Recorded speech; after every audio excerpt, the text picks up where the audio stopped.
All right, what is up, everybody, and welcome to this special launch party for our dear friend Dan Hanks, whose new novel, The Way Up is Death, is out today. I'm Adrian M. Gibson, joined by the man of the hour, Dan Hanks, and Noelle Salazar. How you both doing? Good, thank you. Thanks for having us. An absolute pleasure. Yeah, I mean, I'm really happy. Like, we got a chance to actually meet up in person in Glasgow. Finally, which is great. Long time coming. And so now it feels really nice that we can hang out virtually and just celebrate your new novel. Yeah, it's just like a family chat around the fireside. Points in the world. Yeah, I don't have any fires around. Nobody has any fires, but no fires. We'll just imagine. Change the background to a roaring. It's freezing over here, so I'm going to imagine a fire just outside of the screen. It's a nice balmy like 22 and sunny over here in Quito, so nice. I'll bring the warmth for you. Don't you worry. So how you feeling, my friend? How you feeling? The book is out today in North America. We were talking before we aired about good old distribution snafus. How fun is that? I don't know what has happened. It was, I believe, supposed to be everywhere today, but it seems to only be popping into North America. So the UK might be shortly, or it might be the 28th, which is when I think it was originally planned for. So I'm not entirely sure, but all will become clear in the next few days, hopefully. I mean, it's kind of fitting, given your book, that it's like chaos ensues. Yeah, I mean... Did you plan this, actually? I think you planned it. It's all subliminal marketing. Yeah, it wasn't planned, but nothing is planned in this business. And you just have to roll with it. And it has been a fun day, but it's been a brilliant day. So many people have chimed in with their reviews, their comments, their love for the book. So that's been really wonderful. Oh, I'm so happy to hear that, man. Well, Dan, I'll give you a chance to introduce yourself a little bit more, and you can pitch people on the book, and then we'll let Noelle introduce herself as well. Oh, excellent. Well, Dan first. Come on, Noelle. No, that's fine. I'm just going to sit here and serve. Well, I am Dan Hanks. So I am the author of Captain Moxley and the Embers of the Empire and Swashbucklers, and The Way Up is Death, which is the only copy in Europe right now. Probably. I am an editor and as well as a writer.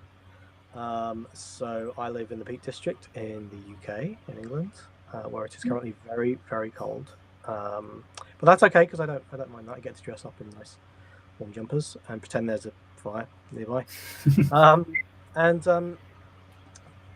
Yeah, I mean, what else do you need to know? This is my third book officially.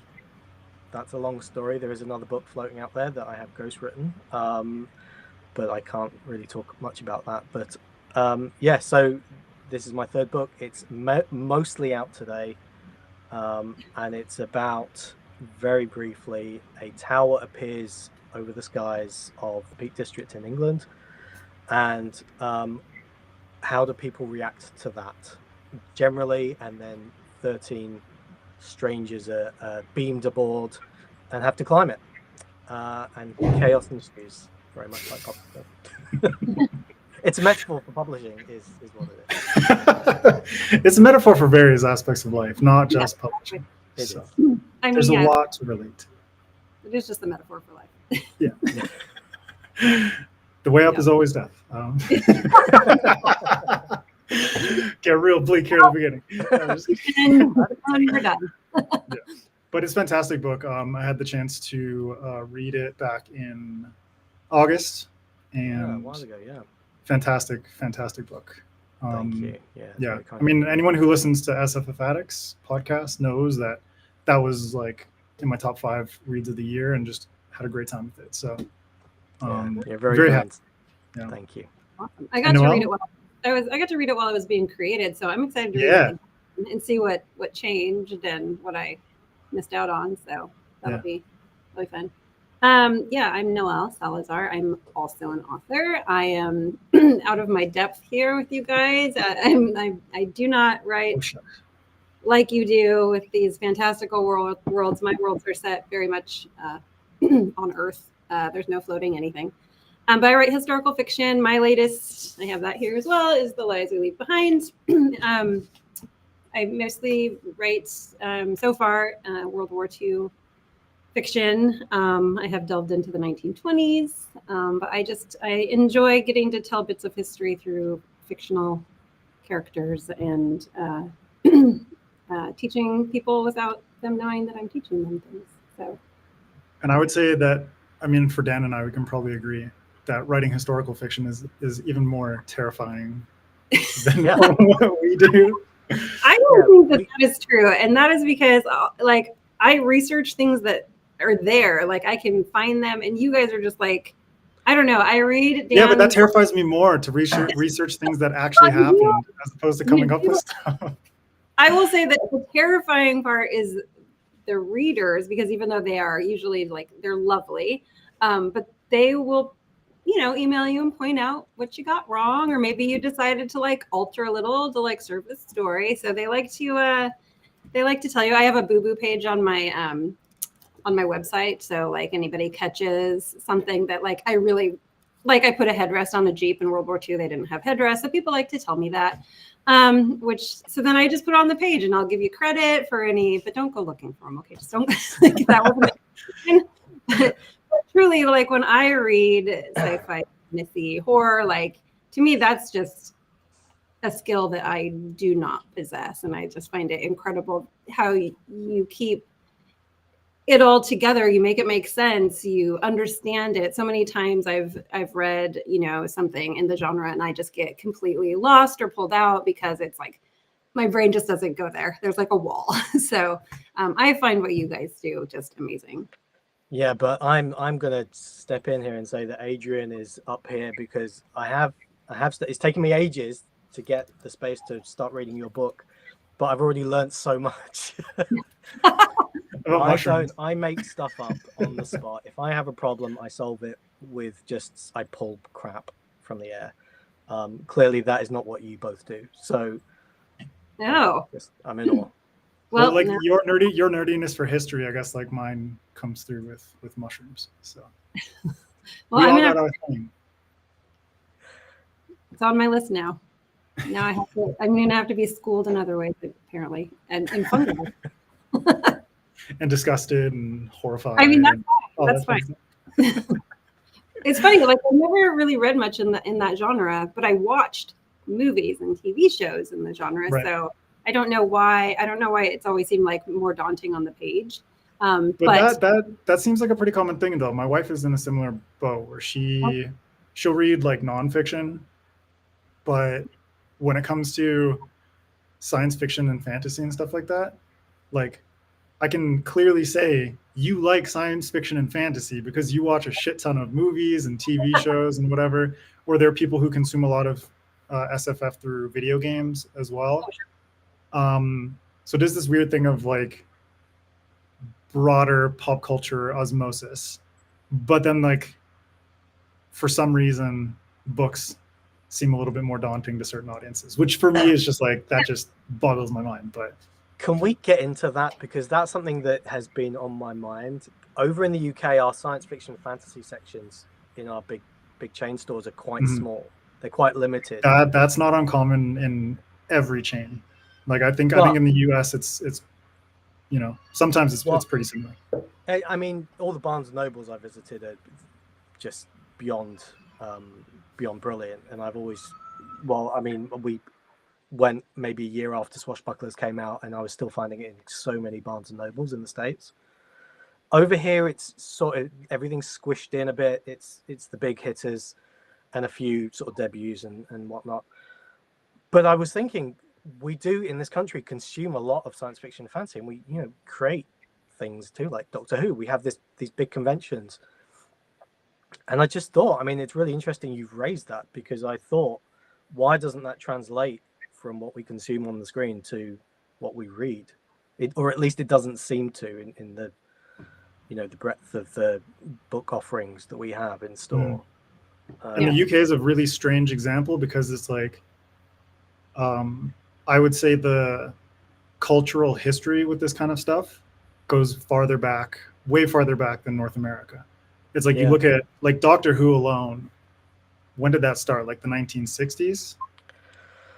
Yeah, I believe. Yeah, I think so. So it's like already there you have more than 60 years of sort of presence of something like Doctor Who, Lord of the Rings, like, and The Hobbit going even farther back. Yeah. You know, like the fantasy and science fiction sort of just like existence in the UK has a much longer history. And so for me, it makes less sense that the UK would be like, you know, there's more of an aversion to reading science fiction and fantasy, or the bookstores don't stock it as much. They just kind of like cram all that stuff together into a smaller section in the bookstore. Yeah. Like that to me seems stranger than anything. It's fascinating. I'd love to know more about, who's making these decisions. Are they based on any data? Are they based on preference? What's going on? Because it's just a really interesting sort of juxtaposition between what we consume on screen and our history, like you say, and what we see in bookstores. And well, especially for someone like you, because like reading The Way Up is Death, and I know all of your books kind of fall into this. I mean, I had to go through a similar sort of thing of deciding like, how the hell do I kind of like classify my book? And those really annoying ways, like on the self-publishing side of thing, you're like, okay, Amazon basically says like, choose. And you're like, well, I don't know. And you just kind of have to figure it out. And in the case of your books, it's like all of your books blend multiple genres together in a way that I absolutely love. But I guarantee booksellers are like, fuck's sake, like how do I think this figure this out? out? Blacklisted. I think she just a couple here and a couple there. Like we could just spread them around and just spread them out through the store. Like a little Easter egg hunt, but it's Stan Hanks. Well, I think this one is probably particularly tricky because it feels very science fiction-y, but I consider it sort of predominantly horror. Yeah. But then again, I have woven in things like the Poseidon Adventure, which is 70s disaster movie, which is a whole other thing. So yeah, it's a tricky one. Yeah, I don't know. It's from my perspective, it's like I love that self-pub offers a lot more room for that kind of thing. That kind of mishmash of genres. And I don't see a lot of publishers putting, I would say, faith behind projects like that, which is something I applaud Angry Robot for, because Angry Robot is a publisher that does take a lot of chances in that regard, whereas a lot of others are like, no, we're going to play this safer. Yeah, I've been so lucky with them. They are fantastic. And the quality of the books that have come through, I obviously get to read quite a few to blurb them. And they're fabulous and they're different. And I feel at home there because mine's different in a way you can't really instantly categorize. Yeah. And they do that so well. How was it though? Because you already published multiple books through Angry Robot. How was it going through that again with The Way Up is Death? Was it pretty straightforward? As always, they're brilliant as a team. I love working with them. I pester them a bit much sometimes, but I love them to bits. This one was tricky because I delayed it. I had a deadline to hit, and then I do some editing for them as well. And this project came through that I needed to sort of pause this to work on that. And then I got this done, but the revisions needed were pretty significant. So we had to push it back because it was actually going to be launched last year at Worldcon. And then, but I needed more time to work on it. So I'm grateful that they were very understanding and very considerate and giving me that time to do it. So it was a different process to how I've been before, where it's gone to the commissioning editor and then it sort of worked its way back through the various edits. And this one sort of chopped and changed a little bit just because of my timings didn't fit with everyone else's after they kindly moved things back for me. So, but we got there in the end, and I'm really pleased with it. So I hope they are too. And it kind of fits with like the the vibe of the book as well, because this was like one of those books that felt. I mean, I got this feeling when I read Dungeon Crawler Carl as well. People have been saying that, yeah. It feels like very video gamey in the sense of like going through different levels and stuff like that. So it's like, yeah, you know, different editor for every different level that they go through, something like that. I think Angry Robot would have vibed me if they'd had to. I'd be like, get the fuck out of here, Dan. None of this. But that was a really cool aspect of it, is like this tower and all these different levels as a sort of mechanism for exploring human nature in different ways, testing these characters. Yeah, and that's something that sort of came as I wrote it. It wasn't planned. I didn't know what was planned. I knew the first level, and that was it. I didn't know what came after it. Mm-hmm. And then I knew what the second level would be, because I was going to try and make it very Poseidon adventure-y, which, if no one's seen that movie, is a 70s disaster movie where this cruise ship overturns and this ragtag bunch of strangers have to climb to the bottom of it, whatever that is called. I'm not a sailor, sorry. But I like throwing together these different people into this situation. So that was the second level. And then after that, I was like, okay, so these are the things I really enjoyed. These are the things I'd love to work in. And oh, wait, this is why it works. And it's really strange that very rarely comes at the beginning with me. Sometimes I'll just start doing stuff and I'll feel my way through it, and then I'll get the idea that ties everything together. And it's almost like it's been there subconsciously, and I never realized it. And I'm sure that's the messed up way that creativity works. At least for me, like, I don't know how it is for you, Noelle, when it comes to like your writing process. If you already kind of know your central core essence. Somebody usually tells me after they've read it, oh, there you go. Yeah. You're just like spot on. That's exactly what I meant to do. Yep, totally. No idea what to do. I'm just like, I got an idea. I just start. Just roll with it. Story, yeah. If there's a life lesson in there, awesome. We'll figure that out later. Yeah, I don't. I'm just excited to start. So I don't really usually give like thought to the message or whatever. Usually, I feel like usually about halfway, 3/4 of the way through, I'm like, oh, I'm seeing a trend here of something that's happening. But I'm usually just trying to, torment a character into like a character arc. This is where you start. This is where you're supposed to end up. I don't know. I'm gonna do some horrible stuff to you along the way. Good luck. Hopefully, someone cries. Dan's like, I'm gonna take that to like the nth degree. Yeah. Completely ruin them. Exactly.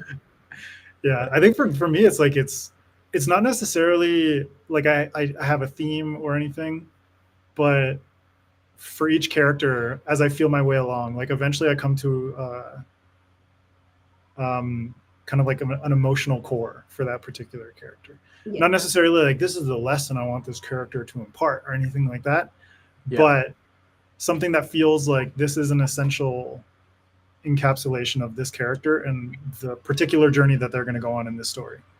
And a lot of like my first draft is just like feeling my way towards that. And when I find it, I'm okay. And that usually gives me like an added boost of confidence to feel ready and prepared to kind of like go through the slog and push my way towards the end.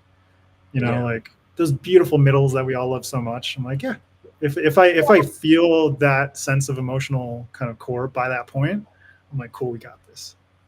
Well, and then it's good too, because then when you have to go back through, here comes my cat. When you go back through, you know where to like amp up those moments to like really build it to make it even stronger. But yeah, I never have that sense like from the beginning, unfortunately, where I can just immediately like just go for it and build on it, and make it easy for myself. I never make it. I envy the authors that do. Yeah, no, I'm just, it's all chaos. Chaos is a good place, though. Yeah. It is. I mean, does anyone start with the themes? I don't know.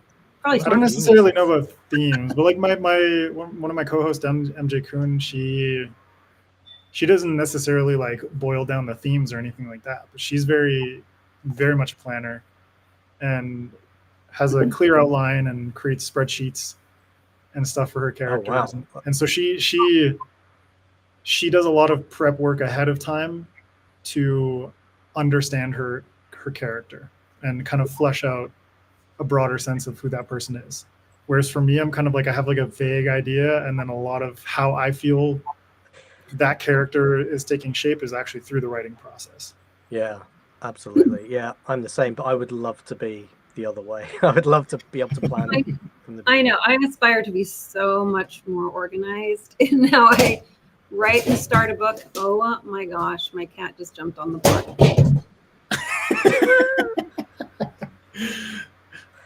Noelle's cat is causing trouble.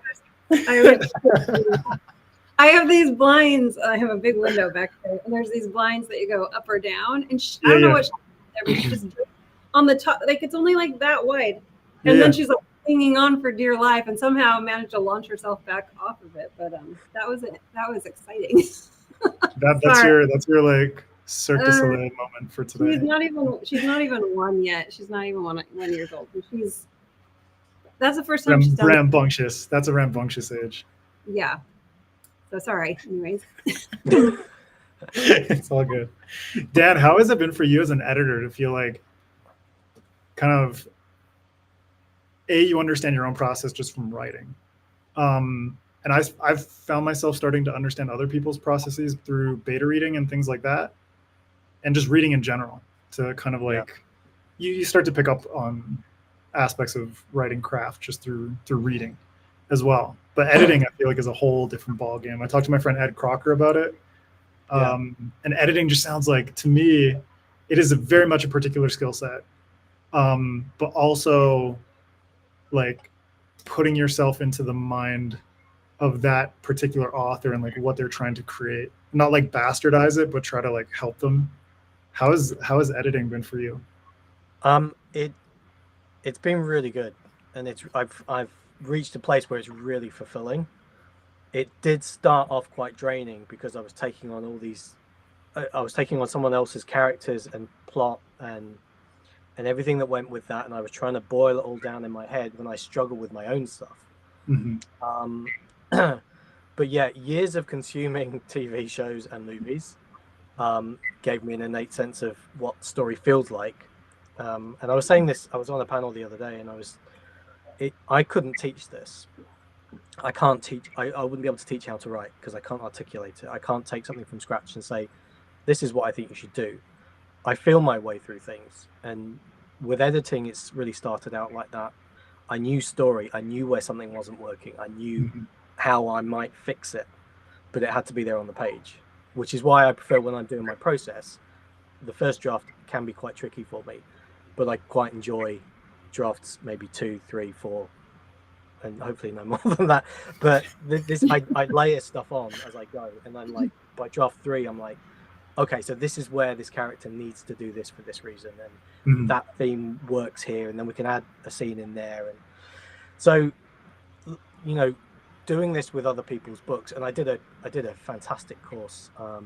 It was Liminal Pages, I think it's called. This freelance editor who did editorial courses. I learned so much from that, both as an editor and as an author, and that has really helped me articulate that sense of how I feel my way through stories. So I'm now able to express this in my editorial reports, other than just saying, "This is great, got this." You know, I can actually explain why. I can explain, you know, this doesn't quite work here. How about you do this for this reason? So it's a fascinating process, and I find that, you know, I'm getting better and better with it the more experience I get, and I've done loads in the past year, and I'm looking forward to so I'm looking forward to hopefully getting more of it. Is that why you feel like developmental editing? Because I know mostly what you do is developmental. Because like for anyone out there who isn't aware, there are like multiple stages of editing. There's developmental editing, which is more what Dan is talking about, like figuring out what works and doesn't work about this story and kind of pinpointing areas that particular manuscript needs further development. And then there's line editing and copy editing, the joys of of that stuff, proofreading. Like, Yeah. have you ever tried the different, like those different kinds of editing, or why is it developmental that you stick All with? of them, yeah. Editing is great because it's really just and that. But I prefer to just. I really love getting a sense of how we can really make it more powerful. You know, Noelle and I talk about story all the time. We're always discussing ways to improve and where something might not be working, and it's just, I think that's where my sweet spot lies.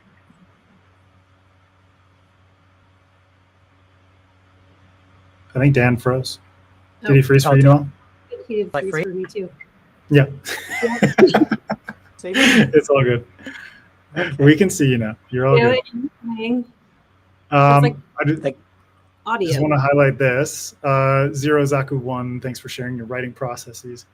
It's I think like writers always kind of enjoy sharing that stuff because we all figure out like, yeah, no one does it the same. This is all just a hot mess. We just figure it out as we go. We don't know what we're doing. No, we just stumble our way through this shit. Just a surprise when we get to the end. Does anyone else? Wow, I wrote a little book. Cool. Yeah. But Zero Zaku has another question. How'd you come up with your story? I imagine this is specifically about the way up his death, and what helped you what helped keep you motivated to finish it?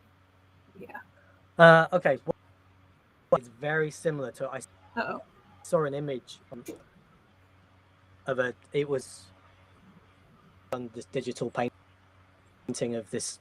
I immediately thought, how would people away? And in the space of 5-10 minutes, well, I wrote a short story. I sent it, and they both really like how develop this idea. So really, it stemmed from seeing an image, a full sense of that's a really. I wonder how people would react to it. And in the short story in this book, people react to it, you know, like, oh my God, this is ridiculous. And then when it doesn't do anything over a week, people get bored of it and just ignore it, even though it's still, this tower's still hanging in the sky. So, which is like such a perfect representation of just like, I mean, we're going through it right now with Los Angeles and the fires and everything that are happening in California. I guarantee you there's going to be a point very soon, unfortunately, where people stop giving a shit and they just stop paying attention to it. And they just think of it as like, this is just like another, I kind of gets like absorbed into like the micro and macro zeitgeist where they just like start to lose interest in it because it has a place of semi-permanence that the mind is just like, yeah, it's the same as yesterday. It's going to be the same today. Yep. It's just, I mean, I feel I've poured a lot of my grief about the world into this book. So there's a lot of that because obviously there's so much going on in the world that's just horrific. And then we can't do anything immediately to help. So it then becomes we can't interact with it to the extent that we can change it. So eventually it becomes normality and it's a terrible thing. And social media is obviously making that 100 times worse. So yeah, there's definitely a sense of that to it. To go back to the question, what motivates you to finish it? I wanted to see what was at the top because I didn't know. Dude, that's actually like such a you gamified writing in that sense, where it's like, yeah, I got to get to the last level. Gotta see what's up. There. How am I gonna get there? I gotta create it. I didn't know who would make it and who wouldn't. So it was for me quite entertaining to push through and do that and find out. I'm like, oh, okay, so that happened. That's really good. I think that's a good way to trick your mind into going through with that process. Because it's like having an ending that is like unclear but very enticing, I think is a cool way to motivate yourself. Because there are not many endings where you're thinking like, okay, I have like a clear sense of what this is, but I actually don't know the specifics. but that general sense is enough to just motivate me to push through and figure out like, okay, what happens there, you know? Yeah. No, Noelle and I have talked about this before, because generally we need a sense of the ending before we Mhm. start. Yeah, We? I can't even start if I don't know how it ends. So Yeah, I'm Yeah. the same way. Yeah, like with Mushroom Blues, I knew. I usually write the ending out. It usually stays exactly the same. Maybe, you know, I may embellish it Yeah. when I finally get there. But yeah, I cannot start. Like, I just need to know, like, where am I headed? I don't know how I'm Mhm. getting there. Like, where am I going? And then I can start, but it just paralyzes me. Like, I don't know where I'm going, so I can't even start that. So what else do I have? Like, do I know the end of that? Sure. Yeah, it's such a weird, writing is such a weird process, writing a book. Yeah, but I'm the same as both of you. Like, I had a very clear sense of like where Henrietta Hoffman was going in this book. Be like, this is where like the mystery ends. Like, this is the climax. But it was actually really cool because as I went along and like got towards like how does she get towards that climax? Like, how do all these pieces tie together? Things just got like way more fucked up and way trippier, like really hallucinogenic. And then I got to that ending and I felt like there wasn't really like a denouement. There wasn't that short exhalation at the end. And so I ended up writing a final chapter, which sort of acts as like a prologue, which really just like tied the whole present in a nice little bow, and gave her relationship with her partner like a much more meaningful conclusion, but also set up for future books. So I love that. So it's like there are multiple ways, and it's a messy process that you can like have that ending, but it might not necessarily be just the ending. It could be like this is like the ultimate climax, but then there might be something, you know, some lingering necessity that needs to be written after that. I mean, for me, because I write historical fiction, I love writing an epilogue or like just last kind of, maybe it's just one more chapter. Like there was the ending, but then there's like this one other little thing. Like my last book, there was a letter that I placed at the end that you didn't see earlier. It was mentioned, but then you finally got to see it. But because I write historical fiction, because these stories take place in the past, I'm always like, well, where are they now? Like, what happened to them? What was the rest of their life? They were only in their 20s. So I always feel like I need to have a little bow. Like, I just need to like wrap it up for myself and for like my readers, and they always appreciate it. But this last one is the only time I didn't really, there was no bow necessarily. I did go back in time to a moment you hadn't seen yet and just kind of gave this little like, just this kind of sweet moment between a couple of characters, but it definitely wasn't a bow, and I had a lot of people like it this one ends like so differently than others, and I'm like, oh. But also like again, a lot of my books take place during a war, so I'm like, it's not always going to be like super happy. Like, I mean, it's going to be like kind of happy, you know. So but yeah, no, I like a little bow. If I can make a bow moment, then I definitely do. Yeah, it's kind of like the frame narrative in Titanic.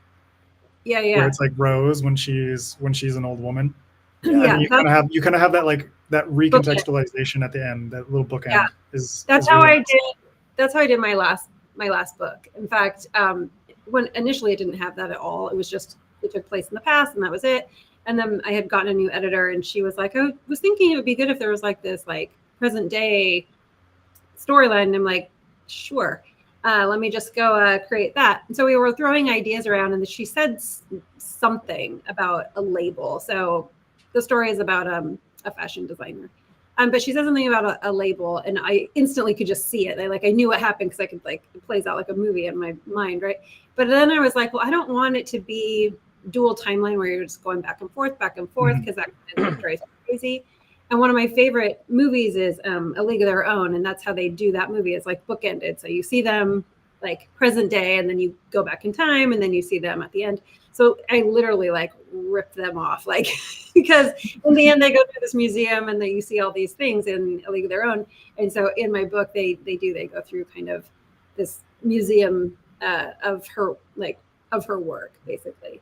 But yeah, I mean, that's a fun way to kind of do that. Though I feel like some of my readers are like, oh, I thought it was gonna be dual timeline, and like they got ripped off.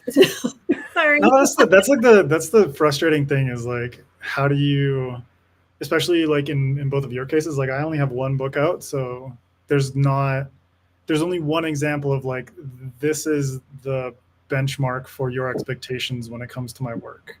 Mm-hmm. But once you start to have multiple books out, the readers that kind of like latch onto you as a writer will always have that comparison. Yeah. And they'll always be like, oh, well, your last book wasn't like this. It's like, yeah, well, I'm not going to write the same goddamn thing every time. Yeah. I think sorry, I was just going to say, I think my readers are probably quite happy with me with this book because it is a standalone, and my last two were sort of set up for sequels. And they keep badgering me for them, and I really need to do them. But this one is like, no, we're done. Yeah. It's just like a nice tight. Yeah. I'm going to keep my bow. I'm going to keep badgering you for those sequels. I'm going to write them. Don't worry. And sequels, whatever else I can make you do. Yeah, but you're in a position where you can justifiably badger him about that shit. Yeah. And he won't be that upset. He won't be that bad. Just like a little bit. Happy for me. Dan, I mean, you're not like contractually obligated to write sequels, but have you ever talked to Angry Robot about publishing sequels of either of those books? Yeah. So Swashbucklers happened because I was given the option, they wanted another book of me, and I was given the option to do a sequel to Captain Moxley or Swashbucklers, which I'd kind of already started and I had an idea for. And the nature of publishing is that people want really those standalones. Sequels don't always do as well as the first, maybe half as well. And so there's always that drop off. So I thought, or we all thought, we discussed it, and we thought that going with Swashbucklers was the right idea. I got caught up in this other project, which I thought was going to go a particular direction and went in another direction. So that hasn't really furthered my career, although it's made me a far better writer. So, I can't fault it for that. So I've had a bit of time in between Swashbucklers and this one coming out. Whether I've missed my window with Angry Robot, I don't know.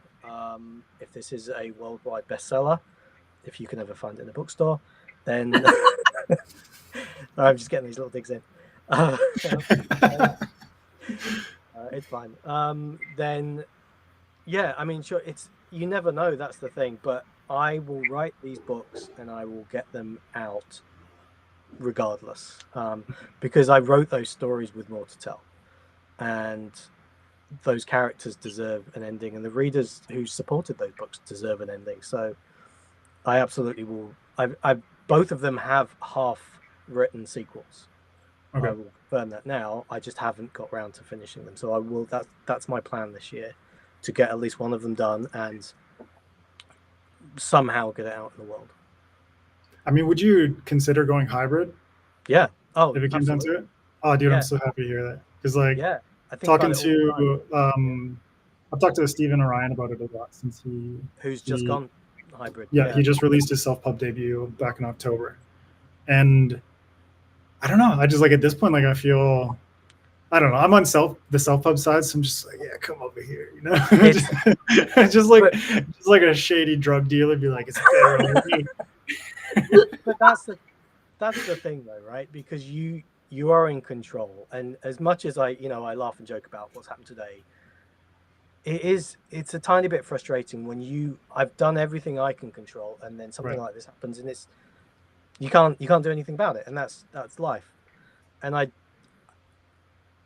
don't know. I mean, I don't have really the time to commit to all the stuff I know you would have had to have done, which is why I'm so happy I've got a team at Angry Robot to do all that amazing stuff that they do.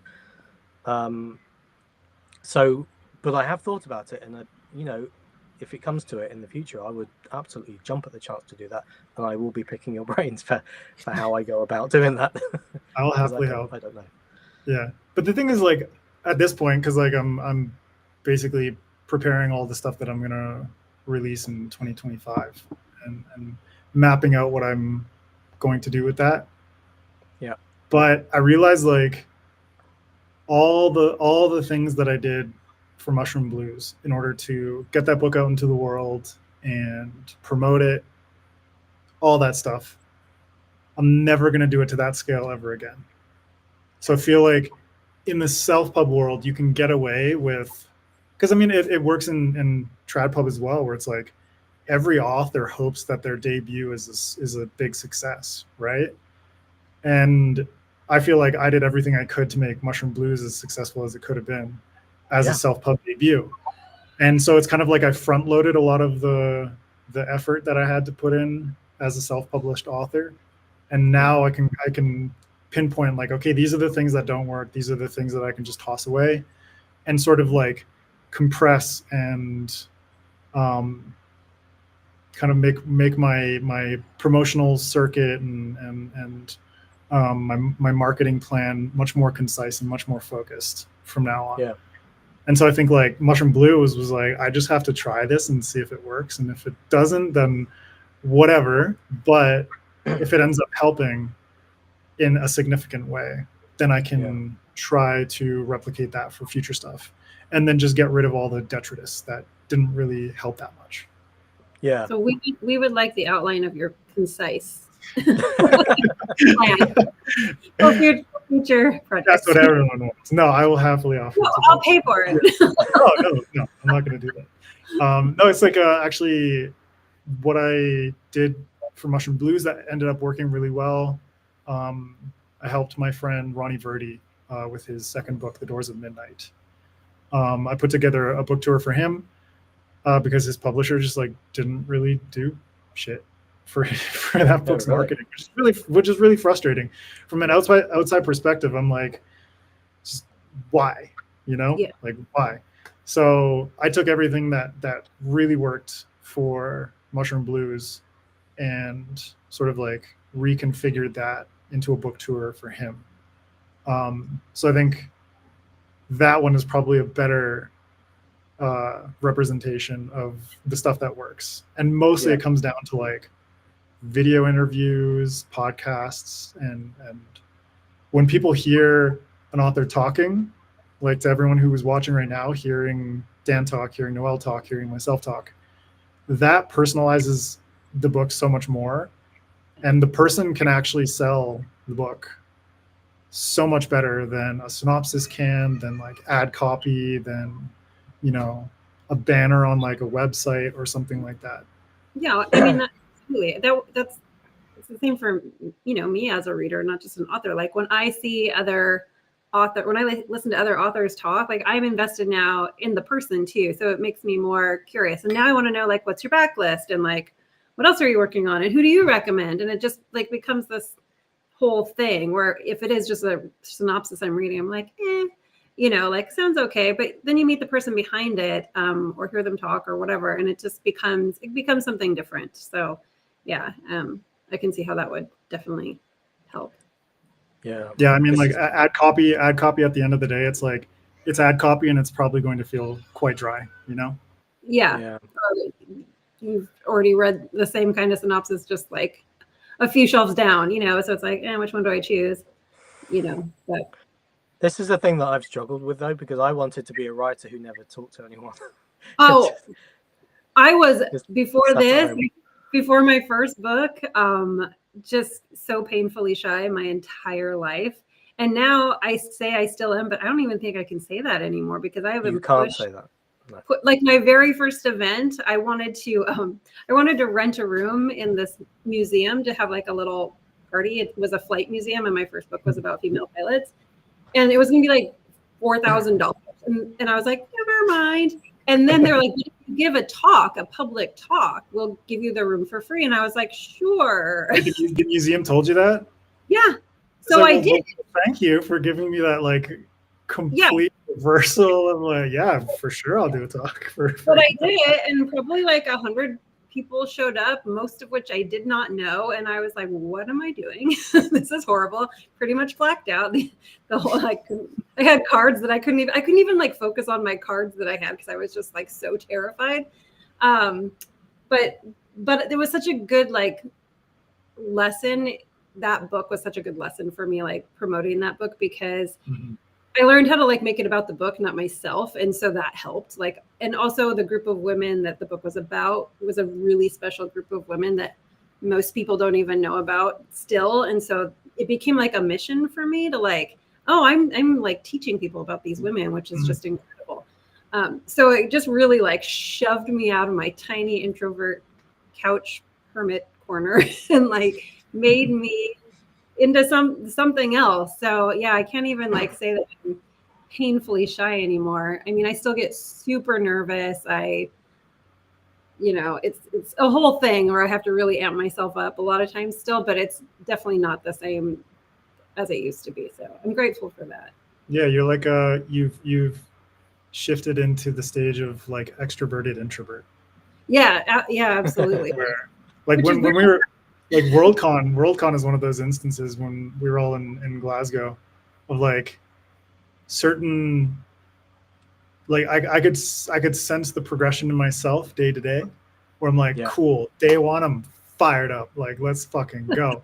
Day two, I'm like, that energy's still going. Day three, I'm like, okay, I'm gonna a little bit like, just like that weariness is creeping in. And then by day four, I'm just like, don't talk to me. And I can see them in the pictures too. I have a picture with Gareth Hanrahan on, I think it was like the Sunday. So that was like day 4. And I'm like so happy to see Gareth because we've known each other online for years and we hadn't seen each other up until that point. And then we took a picture together and I looked at that picture and I'm like, God, I look ghastly, just fucking horrendous. You know, I look so tired. Yeah. Smoke. You know, it's like you can see the happiness in my eyes, but like the rest of my body is just like so spent, so spent. Yeah, like I feel like the what is that? Like the crypt keeper. It was just like, you know, like I was the crypt keeper, but with like super lively eyes. It was a great time. Well, and also such a good con. Yeah. What's hard, I think, for authors too, is that we don't have books like constantly coming out normally. So you have to like build back up like every year, every 2 years. Like, oh, here we go again. Like, what had I done before? Like, I need to. So this time for me, I think it's been especially hard too. Like after lockdown and stuff. Like I really, really was like digging into my hermit status, and so having to come out of that was really hard. But I've had a book a year for the last 3 years. But like, about 2 months before the books come out, I'm like, oh man, where's that gear again? Like I need to find that gear. I've got to start like just mentally getting back into the game. It's not even just like the posting on social media. It's like, oh, I have to start like actually talking to people and like doing my hair and, you know, wearing clothes from here up at least. And yeah. So it's such a weird job. And just trying to be the extroverted introvert when, you know, after this, I will go put on my pajamas at like 1 in the afternoon and have to like recover. So at least on top. Yeah. Already pajamas on the bottom. We won't say what I'm wearing yet. But that's the thing I've had to learn about self-pub is like the only like at least in traditional publishing, it's like there's more control over like the faucet being turned on and off, whereas in self-pub all of that is on you. And so it's been really weird for me to kind of get to a point of understanding like, when do I turn off the faucet? When do I feel okay with not pushing that book as much as I had been? And then to kind of create more space for my brain to be creative, fully creative again, as opposed to like half my brain's thinking about like, how do I market Mushroom Blues? And the other half is like, what's the next thing? Yeah. And that's why it's, I mean, you know, with traditional publishing, and I'm so lucky with Angry Robot because they've got a great publicity team who do so much behind the scenes. They're amazing. Like hanging out with them in Glasgow, I'm like, y'all drink too much, but like I love. maybe they were doing maybe that's what happened with the launch. While they were there. It's like, yeah, it's delayed. Fuck it. I don't know. It'll come out. Yeah, whatever. It'll happen when it happens. Hey, I saw it in a store today. They did. Yeah. Yeah. But yeah, Dan, like in your case, like you have that amazing team behind you. I'm very lucky. Yeah. And I mean, obviously, we all as authors have to do a lot of legwork, and I'm sure even with the bigger publishers, and maybe even more, I've heard stories, that make me feel very glad I'm with someone like Angry Robot, because they're very communicative. They do so much stuff, and you can sort of communicate as to what I'm going to do and what they're going to do, and and it builds into this beautiful whole. So yeah, but I do get a sense with this one. I had the first two books came out. I had maybe a year between the deal to revise it all and then it coming out. And this one, it was finished, and then I had maybe 6 months. And I was like, okay, so I'm going to make this count. I'm going to go do all this stuff that maybe you have, thought about in the past and undertaken with Mushroom Blues. And it's like speaking to the people you definitely want to get in the book as a blurb. So obviously I was like, I want you in there. So I came with my. Here's this dude who writes weird shit. I write weird shit too. Let's do it. I think those were my exact words, weren't they?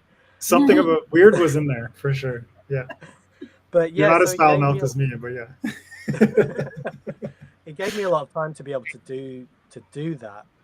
But even then, it was like I wasn't doing the whole thing. I wasn't doing all the stuff that Angry Robot were taking care of.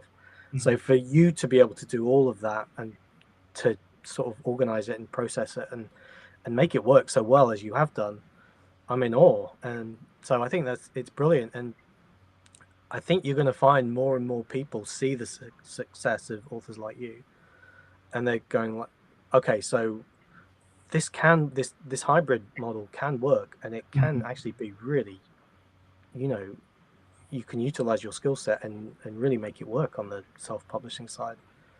100%. Yeah. So you certainly, I think you have helped lead the way. So, No, but like I don't even think I led the way. Like I look at friends of mine, like Ryan Cahill and Michael R. Miller, Philip Quaintrell, like the Kings of Dragons. Rob J. Hayes.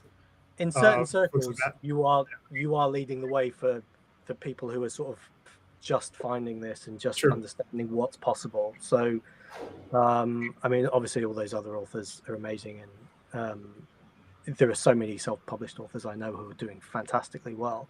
But I certainly see you up there and because you're so vocal and visible about what you're doing, it's really helpful to everyone. Non-published and published. So, but I think that's part of thanks, Dan. Like that's part of why doing the podcast continues to be like a meaningful thing for me, because I started the podcast to learn as much as I could in a vaguely professional sort of thing, and then it like morphed into, okay, like I've learned a ton and I felt confident enough to self-publish and put my book out there. And like Michael always passing it forward is like, now the podcast isn't for me anymore. Like Greta Kelly is doing it with me, MJ is doing it as well, and so much of what we're doing is for everybody else who wants to listen, who wants to learn. And even though we do learn from every single thing that we do, at the end of the day, it's like we get to help promote authors and their new work. Then those authors get to pay it forward by doing a masterclass that people will end up listening and watching. And so it's just this really nice circle of connection and learning and people feeling confident. Like Michael, he runs his own podcast, Author Adjacent, and he interviewed MJ and myself. But that podcast is basically like his journey from, being an aspiring author to a published author. And now, like I beta read his book last month, and now, helping him to kind of get ready for launch. So Fantastic. At the end of the day, it's like there are so many resources out there now. Yeah. Whether it's authors like you and Noelle who are in the trad space, or in your case, you know how like the editing thing works and you can help people on that front. Or if it's on self-publishing side and like trad authors who look at self-publishing authors and think, how can I kind of graft some semblance of that and turn it into a hybrid career like Steven is doing. And it was really funny talking to him where he's like, the book came out on like October 1st. And on the first day, he's just like, holy shit, like I can see how many copies I sold. Like this is just, this is like some sort of miracle that has happened that I can just track day by day how my sales are doing. And that is like a really weird thing for people to understand, that like you don't have that transparency in traditional publishing to know, like, can I know like how many books I sold in December of 2024? And your publishers is like, nope, you'll get a royalty statement every 6 months or something like that. Yeah. Yeah, and to be honest, for some of us, that might be enough, because there's too much data to take in and worry about. And I know this, having dealt with Noelle in the past few weeks, when I think BookScan went down for a bit. And she's like, why's my graph gone like this? Yeah, there's a little panic there. But numbers have gone up. The graph is like free falling. Like, what's happening? But at the same time, like on the self-pub side, you can, if you see that, for instance, I think that was probably just like a technical glitch, Noelle, but obviously it gave you like a fucking heart attack. There are really cool, like the ability in self-pub to see how things are going and be able to immediately make some sort of change that could completely avoid that free fall. So it's like, maybe you mess around with your keywords, maybe you change your blurb, something along those lines. A lot of self-pub authors I know have like completely redone their covers. So there are like things that you can do that are short-term or immediate that can remediate potential disastrous scenarios. Whereas like, if you're looking at those numbers, Noelle, and you see this, like, why is it in free fall? It's like, you can't do anything. Really cool. Yeah. No, but I feel like then I might end up never doing anything else except trying to like move that, like, ooh, how can I manipulate this needle some more? Like, seems like it might be bad for me. But like I'm so curious about it, because there is a book I wrote. It was the first book I ever wrote, and I'm not sure I could get it traditionally published because it's completely different genre. So I have thought about it. So maybe one day. Do you feel like at this point, because this is something I've seen with a lot of authors, where it's like you, whether intentionally or not, like end up kind of pigeonholing yourself in a specific genre. Like, how flexible do you think it is for you to say like Dan is like a genre mashup guy, whereas you've kind of like found your niche within historical fiction? Yeah. But how flexible would it be for you to kind of like step outside of that? I'm actually trying to do that right now. I have written a rom-com, and Dan and I are working on something that's also a different genre. And I've written a dual timeline that is more about the present day than the past storyline. So while it would be like historical fiction, it's also not. I've also written a young adult fantasy novel. So I am like trying to make other lanes for myself, because funny story, I wrote that first book, which was like urban fantasy. Mm-hmm. And then while I was just sort of waiting for anything with that to happen, I wrote The Flight Girls, my first historical fiction. Well, that one sold, did really freaking well. And then my editor was like, got anything else in this genre? Because you have an audience now. Mm-hmm. So it was like, well, crap. That's that pause where it's like, do you have anything else in this genre? You're like, yeah, and I thankfully did, but it did become kind of a fear of mine because when I met my agent, I told her straight up, like, not my ideas are not just sitting in historical fiction. Like, I want to tell other stories. And I find myself every time I finish a historical fiction novel, wondering, shoot, do I have any more stories? Do I have any more in this genre? Because I have so many ideas, and they are not historical fiction. And so I'm like, oh, I want to keep that audience and that income stream, but also like I want to tell all these other stories. So I am trying to, get another lane or two going, and hopefully that pans out. Meanwhile, I'm like just digging for the next historical just in case. So we'll see. I don't know if you'd have to go the route of like Ian M. Banks, who published sci-fi under Ian M. Banks, but then I think published like thrillers and stuff under just Ian Banks. Yeah, So like, I mean, it has been brought up, yeah, and that I might have to take on a different name, and that's fine. But I kind of am fighting it for the rom-com because I'm like, my historical will always have a little bit of a romance in it, so it's not like completely different. Yeah. But he and I are writing a book, and there's two of us, and we write in these two completely different genres, and came together for this, and so yeah, we've had to think up a name for that one too. So all the booksellers are just like, damn it, Dan. What have you done? He's uncorrupted. Corrupting her book by book, page by page. I know. I had to write in first person for the first time, and I'm like, I don't know what I'm doing.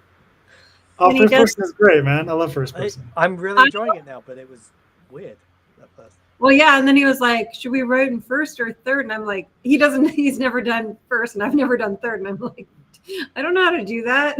That seems, but I like that first person experience. I like stepping into shoes. And so yeah. I like to tell a story the way I would see the story. So that's just how I tell a story. So thankfully, this one is cozy, so there's no graphic violence, I'm afraid. If anyone wants Dan's usual chaos, it's not there. It's very calm chaos. Calm chaos. Dan, I had a question for you. I know you are a big fan of Indiana Jones. I mean, anyone who's read Captain Moxley knows that. But dude, like, I just finished the new video game. I know you were playing it with your son. Did you end up beating it? I'm very slow because he's at mine half the week, half 1 week, and then at his mother's the next. So he got it on his Xbox, so he takes his Xbox with him. Oh, okay. Yeah. So I have to play it every other week when he's not playing it. So occasionally I'm like, do you want to go do this other thing? And then I'll have a quick game. It's brilliant. I wasn't sure about the first person point of view. Again, man, doubts. But really enjoying it. It's just very immersive. The voice actor, is it Troy? So good. Troy Baker. Troy Baker. He's so good. But it's just like the writing, the dialogue, the little funny moments. It's really good. But I'm still at the Vatican, so yeah. The Vatican's a good time. I was telling, we have bonus episodes for the podcast that we put on our Patreon, and that was my pick for last month. But yeah, I went to the Vatican with my wife and son and brother-in-law. This was about, it must have been like 3 years ago. And dude, it was so crowded. It was such a shit show. And the Sistine Chapel was just like unbelievably packed. And so I just like joked with my wife and then with my co-host Greta. I was like, yeah, I just plopped Indy down in the middle of the Sistine Chapel and just kind of like tried to relive the thing that I missed in real life. But it's so cool the way that you can just like walk around Vatican City and all the different locales that you get to go to. Is very well done. Fantastic. Yeah, it's a really, really good game. And about time. I mean, how many years have we been waiting? I played Fate of Atlantis when I was 15, and it's been a long time since then. But not even that. Like, it's kind of like a franchise that has become stagnant just because of the massive dip in quality. of, you know, especially like the two recent films.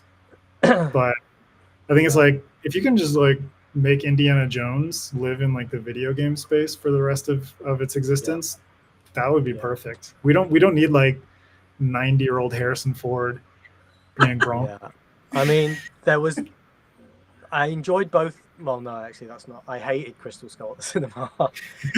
Since when I watched Dial of Destiny, I quite enjoyed it. I took my boys, so that was nice. That was a nice experience. I then went back because I felt it didn't have the right vibe. I thought it was good in a lot of places, but it didn't feel like Indiana Jones. And then I went back to Crystal Skull, and it felt like Indiana Jones. So I have developed a love for Crystal Skull, despite its many faults. I don't mind it as much, but the first three are still golden. Just like top tier. Well, hopefully, let me know when you I'm gonna progress. It'll probably be like a couple months, given how.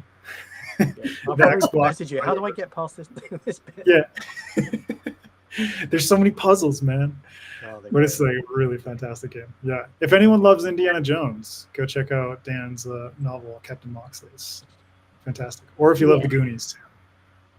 Some good Goonie vibes up in there as well. All right, well, I think we're gonna wrap this up, and it's getting a little bit late for Dan, so we'll let him, he's had a rough day, so we'll let him rest up tonight. It hasn't been that bad. It's been very nice, and I'm very thankful to everyone who's chimed in and reviewed the book, and the Angry Robot team and my agent. Everyone's been wonderful. So yeah, it's been a good day. Yeah, and go pick up The Way Up Is Death if you are in North America. Go pre-order it if you're in the UK.